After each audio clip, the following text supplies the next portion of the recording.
ગુજરાતમાં સ્થાનિક સ્વરાજની ચૂંટણીના ફોર્મ ભરવાના અંતિમ દિવસે રાજકારણમાં ભૂકંપ જેવી સ્થિતિ સર્જાઈ છે. રાજકોટમાં ટિકિટ કાપવાના વિવાદ બાદ હવે અમદાવાદમાં પણ ભાજપે છેલ્લી ઘડીએ બે ઉમેદવારોને બદલી દીધા. કોંગ્રેસે પણ બહેરામપુરામાં મોટા ફેરફાર કર્યા અને સૌને ચોંકાવી દીધા. આ આખી રાજકીય રમતને જો સમજવાનો પ્રયત્ન કરીએ તો અમદાવાદમાં મહાનગરપાલિકાની ચૂંટણીમાં ભાજપે નો રિપીટ થિયરી અને આંતરિક વિખવાદને ખાળવા માટે છેલ્લી ઘડીએ માસ્ટર સ્ટ્રોક ખેલ્યો છે. અમદાવાદના બે મહત્વના વોર્ડમાં ભાજપે પોતાના જાહેર કરેલા ઉમેદવારોને બદલ્યા છે.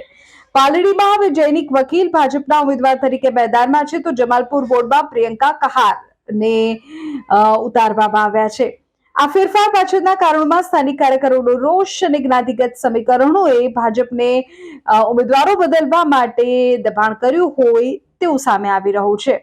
બીજી તરફ કોંગ્રેસમાં પણ ટિકિટને લઈને ભારે ડ્રામાની સ્થિતિ છે. ખાસ કરીને બહેરામપુરા વોર્ડમાં કોંગ્રેસે જૂના જોગીઓના પત્તા કાપી નાખ્યા છે અને લાંબા સમયથી પ્રભુત્વ ધરાવતા કમળા ચાવડા અને તારમીઝીની ટિકિટ કપાઈ ગઈ છે.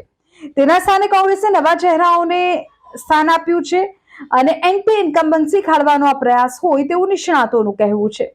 આજે ઉમેદવારે ફોર્મ ભરવાનો છેલ્લો દિવસ છે. સાંજ સુધીમાં ચિત્ર વધુ સ્પષ્ટ થઈ જશે. પરંતુ એક વાત તો નક્કી છે કે આ વખતે બંને મુખ્ય પક્ષોએ હારના ડરથી છેલ્લી મિનિટે નિર્ણયો બદલવાની ફરજ પડી છે. શું આ ફેરફાર ભાજપને ફાયદો કરાવશે કે પછી કોંગ્રેસનો દાવ સફળ થશે? આવનારું પરિણામ કહેશે.